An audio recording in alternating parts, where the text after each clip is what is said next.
오늘 말씀은 이제 에베소서 강해 중에 마지막 부분인 에베소 6장 말씀입니다. 제목 한번 읽어볼까요? 시작. 하나님의 전신갑주. 아멘. 이 영적 전투를 위한 완전무장이라고 하는 제목을 갖고 하나님 말씀 보겠는데요. 에베소서는 우리 처음 시작할 때부터 말씀을 드렸습니다. 앞에 있는 건물, 이 옥중서신을 쓴 산 파울로 알라 레골라라고 하는, 한마디로 레골라라고 하는 지역에 있는 성 바울의 교회다라는 뜻입니다. 이곳에 안쪽으로 들어가서요, 지금은 좀 지대가 높아졌지만 아래쪽으로 조금 내려가 보면은 이런 집이 하나가 있습니다. 이곳이 옥중서신을 썼다라고 하는 장소이고, 레골라라는 뜻이 뭔가 봤더니 원래 라틴어에서 나온 부드러운 모래라고 합니다. 여기가 강 옆에 있어갖고 그 강 옆에서 모래사장이 있는 그런 지역이었던 것 같습니다. 그런 지역에서 주후 여기 60년부터 시작해서 62년 사이, 어떤 분은 60년, 어떤 사람은 61년 이렇게 기록했다고, 어떤 사람은 62년에 기록했다는데, 그러면 2000년 전에 몇 년에 기록했는지 어떻게 알겠습니까? 그렇지만 사도 바울의 그 여정을 보면은 이때 한 2년 동안 감옥에 갇혀 있을 지역인데, 솔직히 감옥이라기 하기보다는요, 가택연금입니다. 로마인이었기 때문에, 아직 재판 중에 있었기 때문에 당시에는 구치소가 따로 없고 가택에 로마 군인이 한 명 보내져 갖고 연금 상태에서 재판을 받는 상태. 그러다 보니까 다른 사람들도 왕래할 수 있었고 그냥 집에만 못 나가는 그런 상황에 있는, 그래서 이런 곳에서 글도 쓰고 사람도 전도하고 사람도 만나고 했던 그 지역이 바로 이곳입니다. 그러니까 오늘 에베소 6장 말씀을 보면요, 여기 지금 사도 바울이 편지를 쓰고 있는데 옆에 군인이 있죠. 이 군인을 보면서 이제 스캔을 하기 시작합니다. 이걸 사도 바울의 해킹이라고 부르는데, 어떻게 하는가 봅시다. 지금 사도 바울이 잘 쳐다보고 있죠. 이 군인을 잘 쳐다보고 있어요. 뭐가 지금 무기가 있는데 힐끔힐끔 쳐다보면서 뭘 보고 있습니다. 오늘 보는 말씀이 사도 바울이 이렇게 안 좋은 말로는 컨닝, 좋은 말로는 어떻게 보면 이 부분들 참고해서 그의 글을 쓴 게 오늘 6장에 있는 말씀입니다. 자, 오늘 그래서 10절에 이렇게 얘기했어. 끝으로 너희가 주 안에서 그의 힘의 능력으로 강건하여지고 하면서 11절 말씀에 이렇게 얘기합니다. 우리 11절 같이 한번 읽어볼까요? 시작. 마귀의 관계를 능히 대적하기 위하여 하나님의 전신갑주를 입으라. 아멘. 자, 오늘 말씀의 제목처럼 하나님의 전신갑주. 당시 로마 군은 지속적으로 전쟁을 하고 있었어요. 사도 바울이 가택연금 할 때 특별히 브리타니아라고 하는, 지금 영국이죠, 영국하고 아주 심각한 전쟁을 하고 있었던 때였습니다. 그렇기 때문에 사람들이 아주 긴장하고 군대들이 전투력을 상승시키고 있을 그때에 사도 바울이 이 군인들의 모습을 보면서 하나님의 전신갑주를 입으라. 두 번이나 나옵니다. 6장 13절에도 하나님의 전신갑주를 취하라 라고 하는데, 한마디로 군대 말로 하면 완전무장입니다. 완전무장해서 너희들의 군대의 모습을 갖춰라 라고 하는 것입니다. 자, 그런데 오늘 우리가 볼 말씀은 1차적으로 마귀의 관계를 능히 대적하기 위한다. 마귀의 관계가 어떠하기에 우리가 이 적이 누군지를 알아야 될 거 아니에요. 지금도 우리는 적이 누군지 모르면 싸움에 일단 어디서 누가 적인지 앞을 보고 싸울지 뒤를 보고 싸울지는 모르잖아요. 그러니까 이 마귀의 관계를, 근데 마귀가 얼마나 이 간사하고 대단하기에 마귀의 관계를 능히 대적하기 위해서 싸우라라고 얘기하고 있습니다. 우리가 제가 많이 말씀을 드리지만 요한계시록 12장 3절에 보면은 이 사탄을 한 붉은 용이라고 묘사를 하고 있어요. 묘사하고 있고, 그의 모양을 말할 때 머리가 7이요 뿔이 10이요 그 머리에 7 왕관을 갖고 있다라고 얘기합니다.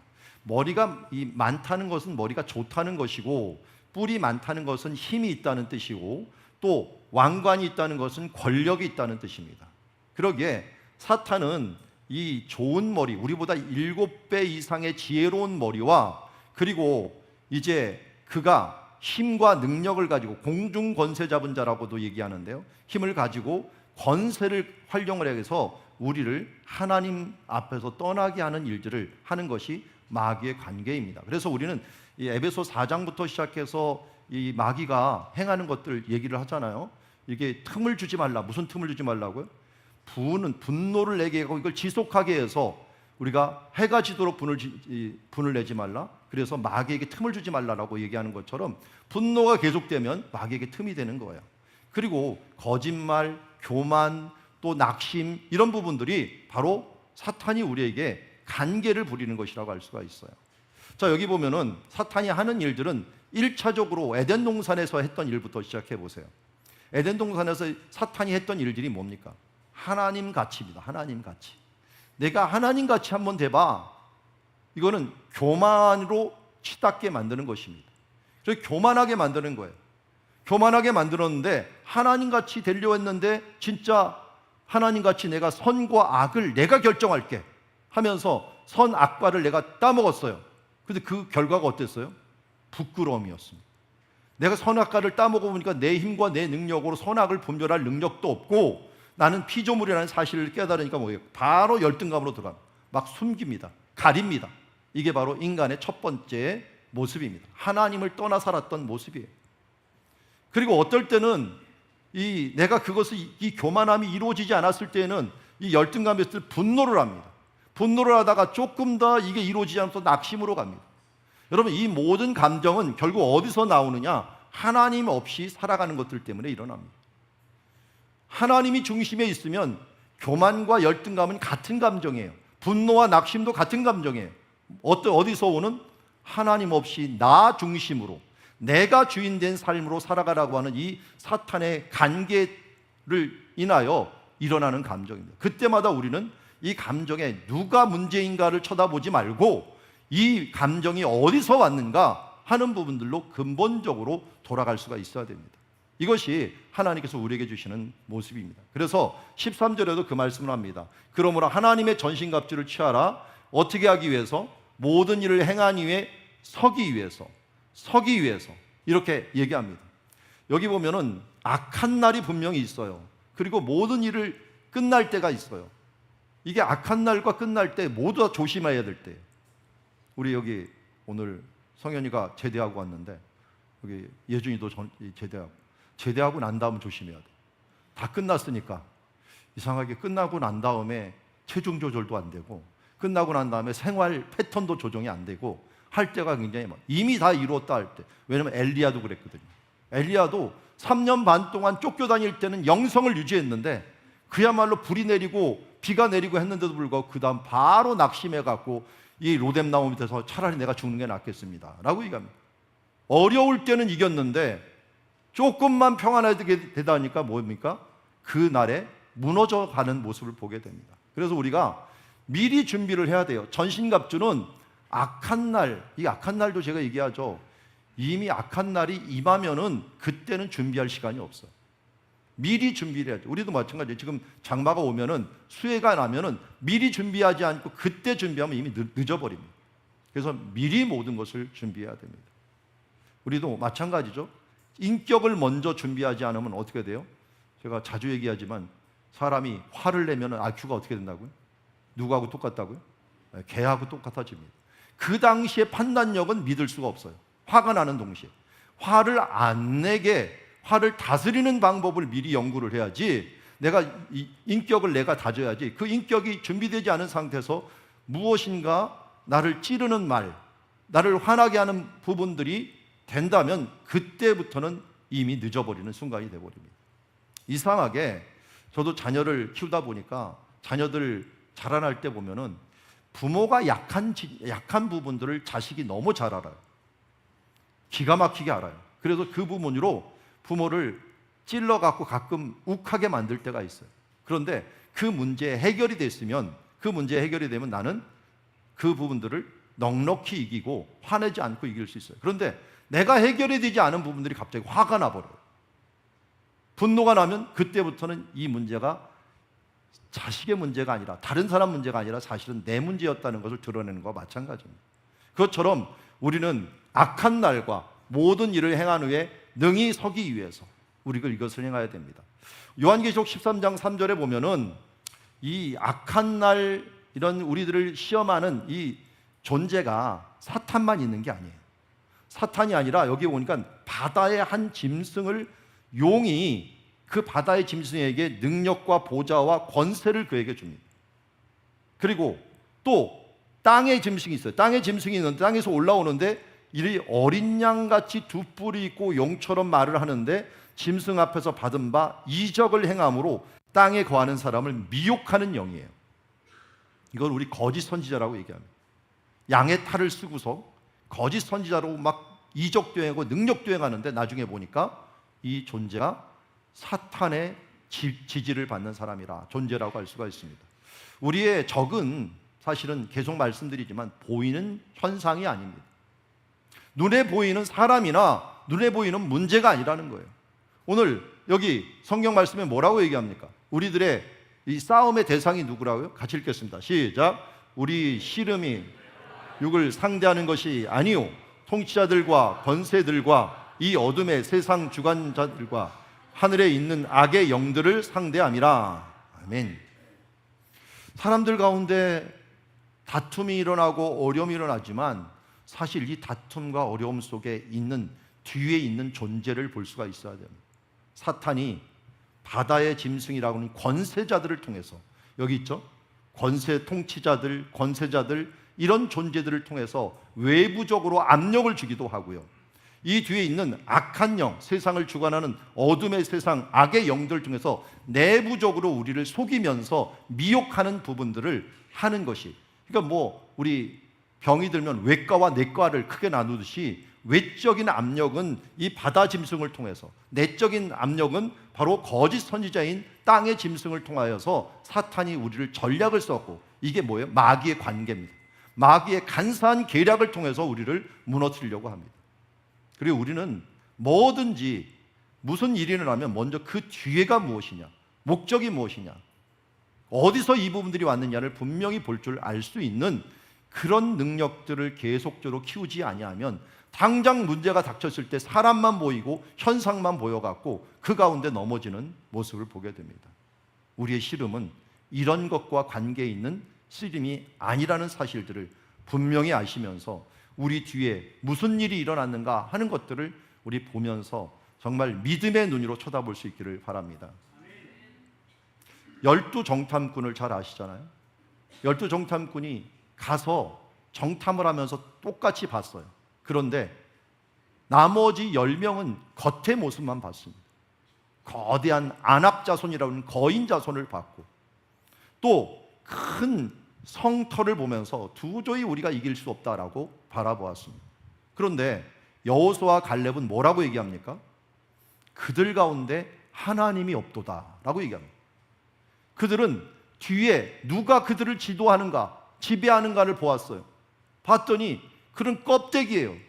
다윗도 마찬가지예요. 골리앗을 볼 때 뭐라고 봤습니까? 하나님이 없다. 그런 내가 죽인 곰이나 사자와 다를 바가 없다. 그 뒤에 누가 있느냐를 보는 거예요. 우리도 전쟁이 일어나고 또 우리의 문제가 있을 때마다 그 뒤에 누가 있는가, 이 뜻이 진짜의 의도가 무엇인가 하는 부분들을 볼 수 있는 눈, 이것이 바로 믿음의 눈이고 이 눈을 가지고서 원인을 파악할 때 진정한 승리를 거둘 수 있는 주의 백성이 될 수 있는 줄 믿습니다. 자, 여기 보면 대표적인 한 사람을 얘기합니다. 지금 마하나임이 있고 여기 분이엘이 있는데요. 제가 서 있는 곳이 야복강이 있는 곳입니다. 여기서 누가 기도했죠? 잘 알듯이 야곱이 기도했습니다. 야곱이 기도할 때 어떤 기도를 했나요? 야곱이 현상만 보면서 기도했다면 형님이 군인 400명을 데리고 나를 죽이려고 하고 오고 있으니 천사여, 하나님이요, 나를 구원해 주십시오. 나를 여기서 이 군대를 멈추게 해 주십시오. 뒤에는 지금 이 라반하고 언약을 맺어갖고 뒤로 돌아갈 수도 없고 앞으로 갈 수도 없습니다 하면서 현상을 위하여 기도했다면 야곱의 기도가 그렇게 유명하지 않았을 거예요. 야곱은 무엇을 위해서 기도했어요? 하나님의 축복만을 위해서 기도했어요. 하나님이 축복하시면 그 다음 모든 문제는 끝난다. 그 뒤에 영들, 그 뒤에 모든 세력들은 하나님의 축복이 있으면 모든 것을 이길 수 있다는 것을 알고 근본적인 문제를 구하였던 것을 보게 됩니다. 우리의 눈도, 우리의 삶도 이 근본적인 부분들을 위하여 기도하며 나가야 될 줄 믿습니다. 제가 이 아이들 중간고사나 기말고사가 되면 교육자를 통하여 보고를 받습니다. 가끔 보고를 받을 때마다 그게 왜 중요하지? 라고 하는 생각을 가질 수도 있지만 아이들이 지금 이런 상황입니다를 이해하기에는 적절합니다. 근데 요새는 그래도 중간고사 보면 막 2부 순서도 없고 그냥 막 보냈는데 목사님이 잡고서 막 기도하고 하는 걸 보니까 제가 좋았어요. 근데 우리 교회 애들은 너무 공부를 좋아하는 것 같아. 교회까지 와갖고 막 문제를 풀고 있는데 제가 주일날은 쉬어라 하고 제가 잔소리를 몇 번 했더니 공부하다가 말고 제가 싹 숨겨. 민망하더라고요, 그것도. 근데 이번에 또 저 카페 갔더니 또 열심히 풀고 있어요. 그래서 제가 지나가는 말로 했지, 성경을 이렇게 열심히 보면 참 좋겠다라고 얘기를 했습니다.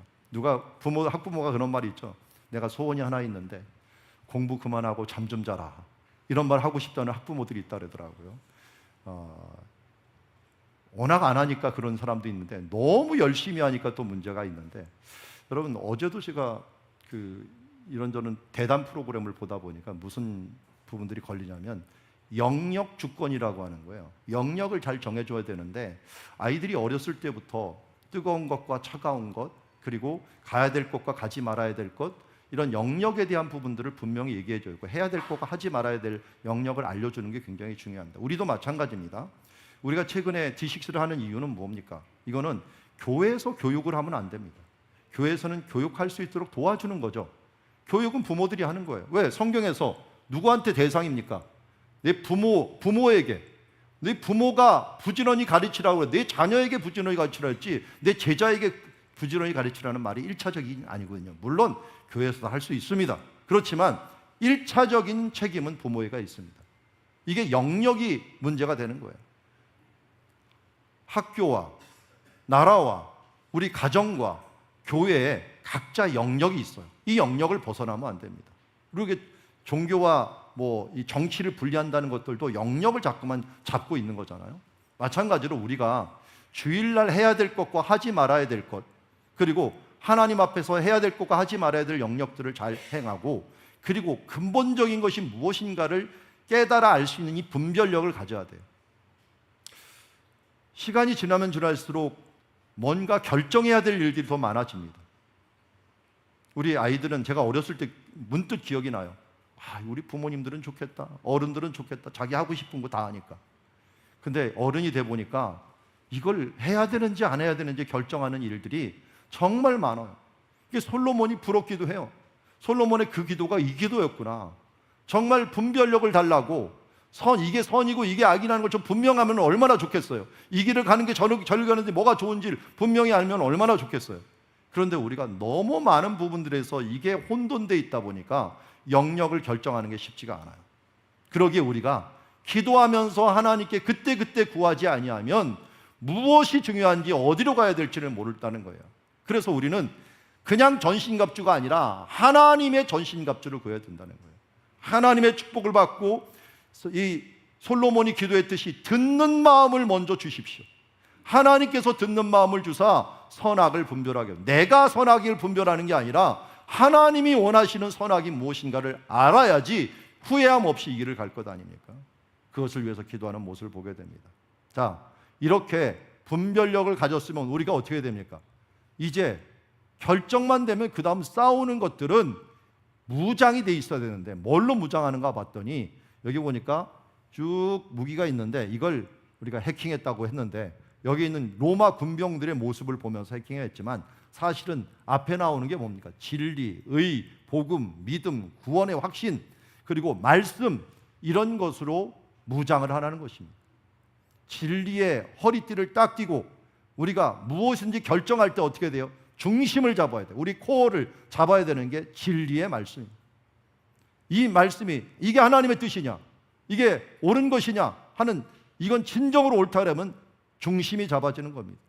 그리고 우리 안에서 예수를 믿고 의롭게 되었느냐 하는 부분들에 대해서는 확신이 없어버리면 또 회개하고 흔들려 버립니다. 사탄이 우리를 너 같은 게 뭘 한다고, 내가 무엇을 할 수 있다라고 하는데 내가 예수를 믿고 의로움에 대한 확신이 없으면 무너지게 됩니다. 우리는 내 행위로 구원을 받은 것이 아니라 하나님의 은혜로 구원받았다는 이 사실들에 대한 의로움에 대한 확신이 있어야 될 것이고, 복음이 무엇인지를 알아야 될 거 아닙니까? 예수 그리스도의 십자가 복음을 바로 이해하고 이 복음의 능력으로 나아갈 수 있는 사람들, 그리고 그것에 대한 확신, 믿음으로 이 방패를 삼는 삶입니다. 사탄은 여기 보니까 뭐래요? 불화살로, 이 불화살을 소멸하고 라고 하는데 제일 위협적인 도구가 그 당시에 사람을 쓰는 불화살이었던 것 같아요. 근데 이 불화살을, 그래서 이 방패를 만들 때는, 전투에 나갈 때는 물에 담갔다가 나간답니다. 그리고 가죽으로, 얇은 가죽으로 만들어서 여기에 불화살이 오면 그냥 꺼질 수밖에 없도록, 믿음의 방패. 그러니까 믿음의 방패가 있으면 어떤 공격이 와도 내가 믿음으로 굳건히 서 있으니까 흔들리지 않는 거예요. 여기 구원의 투구도 마찬가지죠. 구원의 확신을 갖고 있는 것입니다. 맨 앞에 보는 이 지금 평안의 복음으로 준비한 신이라는데요, 이것도 로마 군인들이 썼던, 전투에 나가는 신발을 보면은, 우리 야구화 아시나요? 야구화를 보거나 아니면 이게 그 러닝화 할 때 보면 밑에 스파이크가 이렇게 달려 있죠. 그것처럼 하는 걸 신고 나간답니다. 왜냐하면 딱 하고 방어를 하고 버텨야 되기 때문에, 밀리면 안 되기 때문에, 밀리면서 싸우면서 나가야 되기 때문에 이 발이 튼튼하게 정말 안정적으로 서 있어야 된다고 합니다. 우리가 복음이라고 하는 것을 분명히 알고, 내가 복음이 무엇인가 하는 것들을 분명히 알고, 내가 이 복음으로 단단히 서서 나아가는 모습들이 있을 때 우리가 버틸 수 있고 이길 수 있는 것입니다. 그게 바로 설하는 것입니다. 설하. 교육자 나눔 시간에 우리 김 강도사님이 하나의 정보를 가지고 오셨더라고요. 전쟁과 전투의 차이. 한마디로 이런 거랍니다. 전쟁은 이겼는데 전투는 계속되고 있다. 뭔 말인지 모르겠는데, 우리나라로 치자면 어떻게 돼요? 항복은 얻었지만 어떻게 해요? 끝에 전투는 계속돼 가는 상황들, 마무리하는 순간들은 계속된다라고 하는 식으로 생각하면 되겠습니다. 우리는 신앙생활할 때 이미와 아직이라고 하는 신앙을 가지고 있습니다. 이미는 하나님의 시간표에서는 이미 우리는 전쟁에서는 승리했습니다. 그렇지만 아직은 뭐예요? 전투가 계속되고 있는 중입니다. 그러기에 전투가 계속될 때 잘 버티기만 해도 이기는 겁니다. 서기만 해도 이기는 거예요. 왜? 이미 이긴 전쟁이기 때문에. 이 이미 이긴 전쟁에 설하라고 하는 게 원래 명령형이 이 14절에 나옵니다. 설하가 나온 다음에 그 다음에 전신갑주가 나오는 거예요. 우리는 믿음으로 굳건히 버티고 서서 진리와 의와 복음과 믿음과 구원으로 서서 있는 것이고, 그리고 나서 마지막으로 있는 게 뭐냐면 여긴 하나님의 말씀인 말씀으로 설하는 것이 될 수가 있습니다. 그래서 여기 잘 보면은 여기 있는 지금 모든 도구들은 다 뭡니까? 방어형 도구입니다. 방어형 도구인데 딱 하나, 공격령은 성령의 검밖에 없어요. 예수님도 마찬가지입니다. 예수님도 당연히 예수님만큼 전신갑주를 입으신 분이 없겠죠. 그래서 40일 동안 금식하면서 기도하셨어요.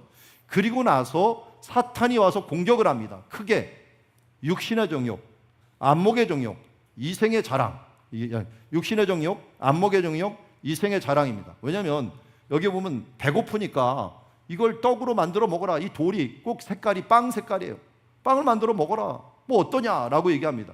그리고 여기 지금 헤롯 궁전이 있는 여리고 근처를 바라보면서 너 여기서 이 아름다운 것을 주니까 나한테 절만 한번 하면 내가 다 너한테 줄 것이다 하면서 이 안목의 정욕을 합니다. 여기 예루살렘 성에 가서는 뛰어내려봐라. 여기 밑에 사람들이 많으니까 너를 보면서 박수를 칠 거 아니냐. 그러면 내 사역이 얼마나 쉽겠느냐 하면서 이 이생의 자랑에 대한 것들을 유혹합니다. 그때마다 예수님이 어떻게 하십니까?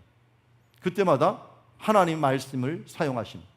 여기 지금 예수님이 서 있는 저 건너편이 어디냐면 모세가 신명기를 썼던 모압 평지입니다. 그 모압 평지를 바라보면서 얘기하는 겁니다. 모압 평지에서 이 모세가 얘기했지 않느냐 하면서 뭐라고 얘기합니까? 사람이 떡으로만 살 것이 아니요 하면서 기록되었으되라고 말하면 떡으로만 살 것이 아니요 하나님의 입으로부터 나오는 모든 말씀으로 살 것이니라 하면서 신명기 8장 3절을 인용합니다.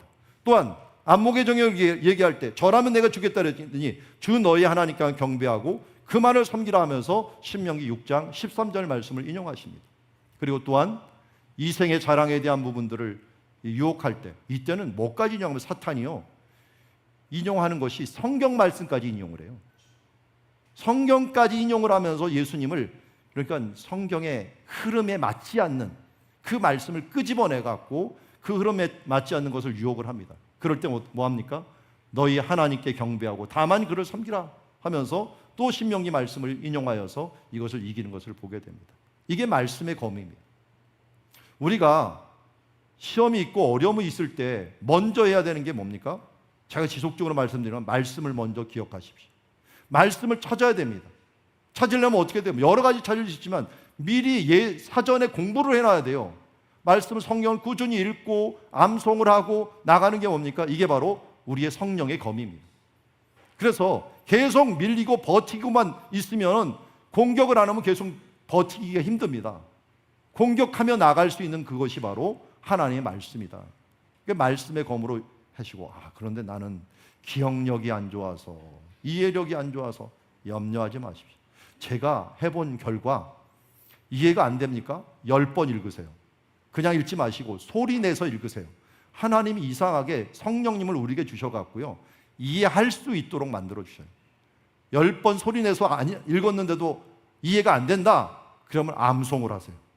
그리고 곱씹어 보세요. 그래도 이해가 안 된다 그러면 절 찾아오세요. 그거는 제가 잘못 정보를 줬기 때문에 제가 책임질게요. 얼마 돈을 지불하겠습니다. 그러니까 나 암송을 했는데도 뭔 뜻인지 모르겠습니다 라고 하는 부분들을 꼭 오세요. 저는 확신 있게 그걸 했으니까요. 제가 유학을 갔는데 거기에서 그 세만틱식인가요? 언어학을 공부하는 시간이 있었어요. 성경 번역학을 공부했기 때문에 언어학을 책 한 권을 주면서 그 다음 주에 시험을 본다는 거예요. 아니 이거는 내가 영어도 모르고 이게 무슨 뜻인지 무슨 단어인지 모르겠어 갖고 옆에 있는 미국인한테 했어요. 야 너는 이거 아냐? 난 이거 도대체 이거 알지도 못하겠다 그랬더니 그 미국인이 하는 말 나도 몰라 그러더라. 전문 용어라서 나도 모른대. 그래서 하는 일이 딱 하나예요. 무조건 읽고 또 외우고 또 읽고 또 읽고 그래 갖고 시험을 봤더니 그냥 다 통과를 하더라고요. 그게 뭐냐면 읽다 보면 이해가 되는 거예요. 문맥을 보면서 이해하는 거예요. 여러분 어린이들이 어른 성경 이해 못할 것 같다고 하죠. 새신자들이 너무 성경이 어렵다고 하죠. 어려운 게 아니라 그 중에 일부를 이해할 뿐이라는 거예요. 이해하다 보면 전후 문맥을 보고 자꾸만 읽다 보면 이것은 이런 뜻이구나 이 단어는 이런 뜻이구나 하면서 우리가 이해가 되는 거기 때문에 계속적으로 하나님의 말씀을 우리가 읊조리며 나가는 거예요. 그래서 복 있는 사람은 주의 말씀, 하나님의 말씀을 주야로 묵상하는 자가 아니에요. 원래 묵상하는 게 원어로 가보십시오. 읊조린다는 걸로 밑에 써 있어요.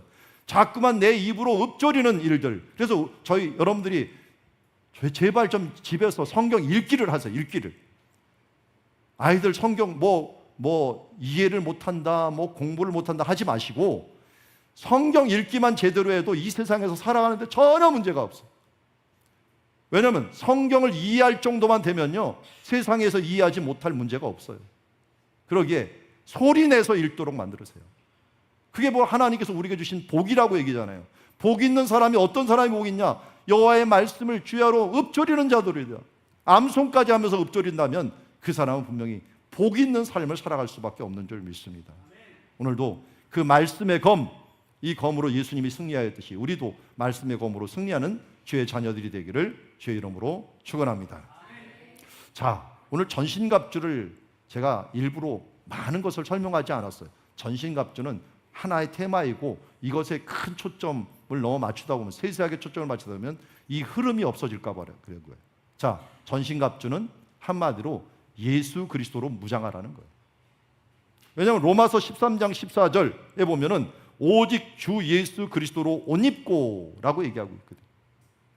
전신갑주 하나하나 진리의 띠가 뭐냐 호심경이 뭐냐 이렇게 하나하나 따지다 보면은 이게 무슨 공부가 돼버리냐면 갑자기 로마 군복 공부가 돼버려요. 여러분 로마 군복이 아니라 그 앞에 수식어가 중요한 거예요. 진리로, 믿음으로, 의로, 구원으로, 한마디로 또 요약하면 예수 그리스도로 옷 입으라는 거예요. 예수 그리스도가 말씀이시고 예수 그리스도가 의로움이고 예수님이 복음이기 때문에 예수 그리스도로 옷 입는 삶을 살라라고 말씀하는 겁니다. 자, 이어서 주시는 말씀이 기도에 대한 부분들을 이야기하고 있습니다. 자, 열심히 잘 지키던 군인이 지금 잠을 자고 있습니다. 사도 바울이 맨 처음에는 전신갑주 입으라고 했다가 조금 보니까 뭐가 좀 틀려지고 있어요. 잠을 자는데 너무 열심히 잡니다. 코까지 골면서 자고 있어요. 이걸 보면서 뭐라고 했느냐, 오늘 이 말씀을 기록한 거예요. 자, 18절 말씀 같이 읽겠습니다. 시작. 모든 기도와 간구를 하되 항상 성령 안에서 기도하고 이를 위하여 깨어 구하기를 항상 힘쓰며 여러 성도를 위하여 구하라. 아멘. 우리 원어하고 좀 번역하고 좀 느낌이 틀려고 제가 조금 분해를 했는데요. 기도하라라는 동사형이면서 명령형이 나와요. 명령. 그리고 깨어 구하라라는 말로 명령형이 나오는 거예요.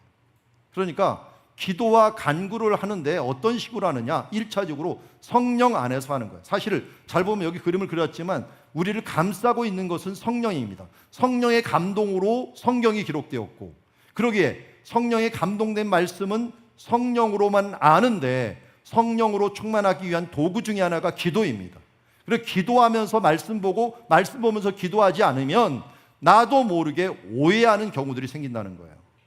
그래서 항상 성령 안에서 기도하고 기도하라라는 것이고, 또 이를 위하여 깨어 구하라라고 말씀하고 있습니다. 항상 성령 안에서 항상 힘쓰며, 그 대상들은 이제 나중에 여러 성도들을 위하여 구하라고 했지만 사실은 구하라고 하는 이 말이 원어상에 보면은 여러 성도들을 위해 항상 인내와 간구로 성령 안에서 기도하라, 그리고 깨어 구하라 라고 하는 말로서 번역이 되게 됩니다. 어쨌든 우리는 로마 군병이 분명히 작겠죠. 조는 것을 안 봤을 리가 없죠. 그런 것을 보면서 기도해야 된다. 기도는 그러니까 깨어 있는 것과 연관이 됩니다. 자, 앞에 보면은 깨어 있는 일들과 아주 관련이 있는 사건이 있었던 장소입니다. 이것은 하롯셈이라는 곳입니다. 하롯셈에서 물이 나오는 곳이고 지금은 공원이 되어서 깔끔하게 청소되어 있지만 이것 그냥 놔두면 어떻게 됩니까? 이런 식으로 수풀이 덮여버립니다. 그래서 1700년대에 이곳을 방문했던 순례자는 여기에 그야말로 수풀이 덮여 있었다라고 이야기를 합니다. 왜? 물이 있으니까요. 물이 있는데 우리가 잘 알듯이 사사기에 기드온의 300용사 이야기입니다. 기드온의 300용사에서 기드온의 사람들을 모았을 때 맨 처음에 몇 명이 모였냐면 22,000명이 돌아가고 10,000명이 남았다 그랬으니까 32,000명이나 있었어요. 그러니까 300명의 거의 100배에 가량 해당하는 사람들이 모여 있었던 거예요. 그런데 이 모여 있었던 사람들이 이제 돌아갔어요. 돌아갔는데 10,000명이 남았어요. 10,000명은 적극적으로 싸우겠다는 사람들이에요. 용사들입니다.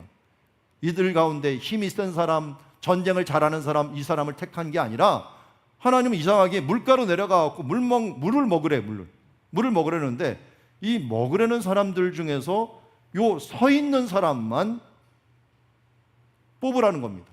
서서 물을 먹는 사람만 왜 뽑으라 그랬을까요? 자, 여기 멀리 지금 있지만 요 건너편이요, 미디안 군대가 있었던 곳이에요. 미디안 군대는 낙타를 타고 다니는 전쟁을 했어요. 낙타 군대가 여기서 여기까지 오려면요, 제가 계산을 해봤더니 7분이면 와요. 말보다 빠릅니다, 낙타가.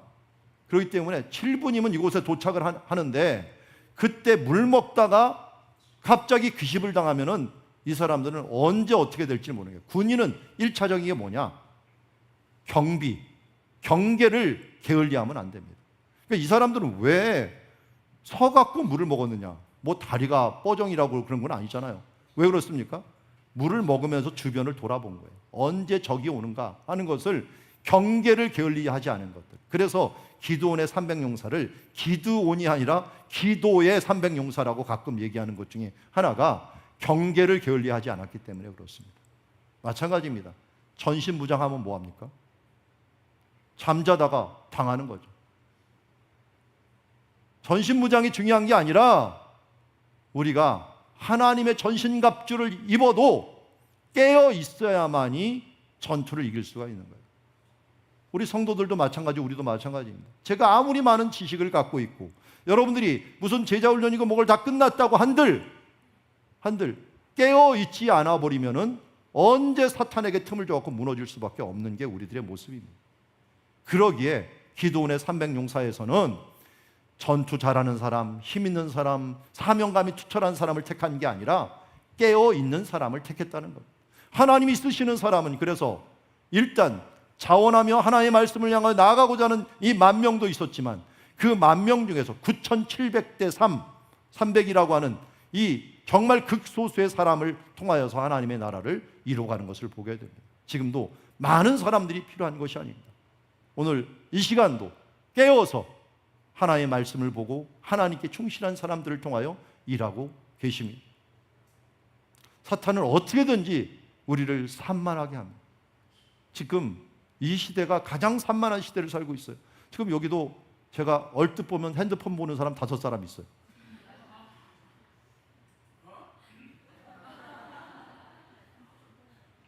산만해요. 물론 이 5명 중에서는 성경 말씀 연구를 위해서 보는 사람들도 있겠죠. 제가 가끔 그러니까. 그런데 대부분 지금 혹시 누구한테 메시지 왔나, 내 주식이 얼마나 올랐나, 또 이런 것들 때문에 산만하게 옆에서 있는 것들을 우리를 정말 힘들게 합니다. 이게 뭡니까? 경계를 게을리게 하게 만듭니다. 믿는 사람들은 경계를 게을리게 하지 말아요. 말씀을 보면서도 주변을 쳐다보면서 조금 물을 갑자기 못 먹을지라도 남자답게 그냥 막 머리 쳐박고 한번 먹고 이렇게 먹어야지 라고 했는데 그렇게 못 먹을지라도 내 사명이 무엇인가를 놓치지 않는 사람들을 하나님이 원하고 계십니다. 자, 그 뒤에 이제 이 앞에 구하는 게 뭐냐면 여기 구했죠. 구할 때 1차적으로 이 항상 여러 성도들을 위하여 대상을 얘기합니다. 여러 성도들이 대상이 되고요. 그리고 나서 특별히 누구한테 좀 뭐냐면 나를 위하여 구하라고 얘기합니다. 나를 위하는 건 뭡니까? 요새로 말한다면 뭡니까? 목회자를 위해서 기도하라는 겁니다. 말씀 전하는 설교자를 위해서 기도하라는 것입니다. 말씀을 전하고 있는 교사들을 위해서 기도하라는 것입니다. 나를 위하여 구할 것은 내게 말씀을 주사 나로 입을 열어 복음의 비밀을 담대히 알리게 하옵소서. 담대히 알리게 해달라고 하는 것은 담대히 알릴 상황이 아니라는 겁니다. 그리고 이 뒤에도 당연한 할 말을 담대하게 하려 합니다. 조금 있으면 로마 황제한테 가서도 얘기해야 돼요. 또 주변에 이 많은 위협적인 존재들 앞에 얘기를 해야 돼요. 그럴 때마다 복음의 비밀을 당연히 할 말을 담대히 알리게 하여 주시옵소서라고 하는 그 기도를 드리고 있습니다. 저도 목회를 하다 보면은 중간에 껴있다는 말을 생각을 자주 합니다. 하나님 눈치 보랴, 지금 성도들 눈치 보랴. 성도들이 가끔 졸고 있으면 내가 말씀을 잘못 전해서 그러는구나 하면서 또 마음이 쫄입니다. 또 그러다 보면 하나님 쳐다보면은 하나님 뜻에 따르면은 좀 말씀을 내가 바르게 강하게 제대로 전해주는 거 아닌가, 하나님의 공의, 하나님의 사랑 사이에 항상 껴있으면서 말씀을 할 때 힘들어합니다. 그럴 때 어떨 때는 자꾸만 사람들의 눈치를 보면서 이 말씀을 전하게 되려고 하는 경향성이 있습니다. 물론 그렇게 거의 안 가지만 그러나 그런 경향이 올 때 어떻게 해요? 복음의 비밀을 담대히 알리게 하옵소서. 여러분들이 기도해 주셔야 됩니다. 세상적으로 흐르지 않고 세상적인 것에 겁내지 않고 하나님의 복음의 비밀을 담대히, 그리고 하나님께서 우리에게 주신 것을 당연히 할 말을 담대히 할 수 있도록 서로 기도해 줘야 될 줄 믿습니다. 이게 앞장서 일하는 사람들을 향한 기도 제목이요, 우리가 당연히 해야 될 부분이라고 할 수 있을 것입니다. 말씀을 정리해 봅니다. 우리 앞에 있는 전신갑주는 말씀과 관계 있는 부분이고요. 그리고 이제 기도와 관계 있는 부분들은 우리 뒤에 있는 깨어있다라고 하는 말씀으로 보았습니다. 그럼 먼저 기도를 볼게요. 여기 있는 여로보암이라고 하는 왕입니다. 여로보암 왕이 자기가 정권을 지키려고 하다 보니까 예루살렘으로 사람들이 막 예배하러 가니까 예루살렘 갈 필요 없다. 여기 베델에서 또 단에서 금송아지를 세워놓고 여기서 예배를 드려라. 그랬더니 누가 반발했느냐? 여기 지금 머리 숙이고 하는 이 사람들, 레위인들, 제사장들이 반발을 합니다. 왜냐하면 레위인과 제사장들은 각 지역에 다 흩어져 있었기 때문에 하나님의 말씀이 그렇게 하지 않는다. 무슨 금송아지냐? 예루살렘에 가서 예배드려야 했더니 너희들 그럼 제사장 하지 마 하면서 다른 자기가 원하는 사람들을 제사장으로 세워버립니다. 그게 바로 보통 백성으로 제사장을 삼고라는 게 열왕기상 12장 31절입니다. 그러다 보니까 열왕기 역대하 11장 14절에는 뭐라 합니까? 레위 사람들이 자기들의 마을과 산업을 떠나 유다와 예루살렘에 이르렀으니 이는 여로보암과 그의 아들들이 그들을 해임하여서 여호와의 제사장의 직분을 행하지 못하게 하려 합니다. 여러분, 이 사람들이 떠난 북이스라엘이 어떻게 됐는지 아십니까? 레위인과 제사장이 무슨 일을 하냐면 요새 보려면 사법권입니다. 이 사람들이 성경 말씀을 암송을 해갖고 이것은 옳다, 이것은 틀리다라고 하는 것을 알려주고 제사의 역할에서 의로움을 담당하는 사람입니다. 한마디로 우리나라에서 사법권을 싹 뺐다고 생각합시다. 사법권을 정치인들이 아니면 대통령이 좋아하는 사람으로 싹 집어넣었다고 합시다. 그리고 법률을 다 바꿔버렸어. 하나님의 법 무시해도 돼. 이제 우리가 원하는 법으로 다 바꿨다고 합시다. 그럼 나라가 어떻게 될까요? 난리가 나겠죠. 왜냐하면 왕이 원하는 대로, 정권자들이 원하는 대로 모든 것이 바뀔 것입니다. 이 북이스라엘이 그렇게 돼버립니다. 그러면 나중에 어떻게 될까요? 여러분, 북이스라엘은요, 이상하게 하나님이 주신 선지자들 중에서 유력한 선지자들이 많았어요. 북이스라엘 출신의 선지자 중에 제일 유명한 사람이 누구예요? 엘리야와 엘리사입니다. 이 두 사람은 다 북이스라엘 사람들입니다. 그런데도 불구하고 북이스라엘은 아수르에게 멸망한 다음에 잡혀간 다음에 돌아오지 못했어요. 왜 돌아오지 못했을까요? 말씀을 맡은 사람이 없었기 때문이었어요. 레위인과 제사장들이 말씀을 맡고 있는데 이 법전을 맡은 사람이 없다 보니까 그냥 그때그때마다 법을 바꿔버리는 사람들, 이런 기준이 없는 삶들을 살아가다 보니까 나중에 거기서 타협하고 거기서 이 혼혈이 돼갖고 살아가다가 없어져 버린 나라가 바로 이스라엘이에요. 신약에서는 그래서 이스라엘이라고 부르지 않고 뭐라고 부릅니까? 유대인이라고 부릅니다. 어떻게 그러면 유대는 그것을 버텼느냐? 유대는 여기 요시야 왕이 말씀을 발견하게 됩니다. 그리고 그 말씀을 남녀노소를 모두 다 불러갖고 여호와 앞에서 언약을 세웁니다. 그리고 마음을 다하고 뜻을 다하여 여호와께 순종하고 그 계명과 법도와 율례를 지켜 이 책에 기록한 대로 언약의 말씀을 지키겠다라고 다짐을 합니다. 언약을 세웁니다. 그때 어린아이들도 있었고 어른들도 있고 이때 영향을 받았던 다니엘과 사드락과 메삭과 아벳느고 이런 사람들은 이 말씀의 영향권 안에 있어갖고 그가 잡혀갔지만 말씀을 지켰어요. 또 이때 있던 자손들 에스겔과 같은 사람들은 말씀을 암송하고 그 말씀을 가서 차라리 더 체계화시키는 일들, 구약 성경을 완성하는 일들이 포로기에서 일어나게 되는 것을 보게 됩니다. 말씀을 지키는 사람들이 있었더니 그들은 다시 돌아와서 더 굳건하고 더 맑은 하나님의 나라를 만들어 갈 수가 있었던 것이죠. 말씀과 기도가 바로 서야 됩니다. 예수님께서 배를 타고 가시면서 제자들에게 이렇게 얘기합니다. 마태복음 16장 6절에 같이 읽을까요? 시작. 예수께서 이르시되 삼가 바리새인과 사두개인의 누룩을 주의하라. 바리새인들은요 정말 열심히 한 게 이 말씀이었습니다. 나중에는 탈무드까지 만들어 놓을 정도로 말씀에 열심이었습니다. 사두개인들은요 성전 중심으로 해서 기도에 열심인 사람이었어요. 기도에 열심이었어요. 그러면 말씀과 기도가 있으면 참 좋잖아요. 근데 문제가 뭐냐면 바리새인들은 기도보다는 말씀에 계속 너무 한쪽으로 치우쳤어요. 사두개인들은 말씀이 중요하냐? 기도하면서 살아야 돼. 기도에 너무 치우쳤어요. 그러다 보니까 이게 누룩이 돼갖고 양극단위로 가버립니다. 사두개인들은 헤롯 당과 같이 현실과 타협하고 바리새인들은 원리주의가 돼갖고 열심당으로 변해버리고 그러다 보니까 하나님이 말씀과 기도인 이 동전의 양면과 같은 것들을 자꾸만 분열을 시켜버리니까 더 안 좋은 결과를 가져오게 되었습니다. 전신갑주라고 하는 것과 깨어있다라는 것들은 바로 같은 이 바리새인과 사두개인의 누룩이 아닌 말씀과 기도로 서 있는 삶이라고 할 수 있을 것입니다. 오늘 우리에게 하나님께서는 말씀합니다. 너희가 마귀에게 틈을 주지 말라. 여기 보면은 에베소 4장, 5장, 4장에서는 뭐라고 합니까? 분을 내어도 해가 지기까지 지지 말라. 마귀에게 틈을 주지 말라라고 말씀했어요. 그리고 술 취하지 말라. 이는 방탕한 것이니. 그것이 왜 술 취하지 말아야 됩니까? 마귀에게 틈을 줍니다. 내 정신이 내가 나신이로서 구별된 자로서 틈을 주게 돼버리는 거예요. 그러면 이렇게 뭐 하지 말라라고 하는 것보다 술 취하지 말라, 성령의 충만함을 받아서 어떻게 합니까? 말씀과 기도로서 우리가 승리하는 삶을 살아야 될 것을 오늘 말씀하고 있습니다. 오늘 말씀을 정리하면 이렇습니다. 마귀의 간계는 영적인 전쟁으로 우리를 이끌어 갑니다. 그러기 우리는 내 전신갑주가 아닌 하나님의 전신갑주로, 말씀으로 무장해야 될 줄 믿습니다. 그리고 이제는 말씀 무정과 깨어 기도하는 삶으로서 우리가 하나님의 십자가의 군병의 삶을 살아 승리하는 주님의 자녀들이 되기를 원합니다. 우리 앞에 있는 찬송가 가사처럼 이제 우리들의 싸울 것은 무엇입니까? 혈기도 아니고 육체도 아닙니다. 마귀 권세, 마귀의 이 간계를 맞서 싸워 깨쳐버리고 죽은 영혼을 살리는 것입니다. 우리들의 입은 갑옷은 쇠가 아닙니다. 우리들의 가진 검은 강철이 아닙니다.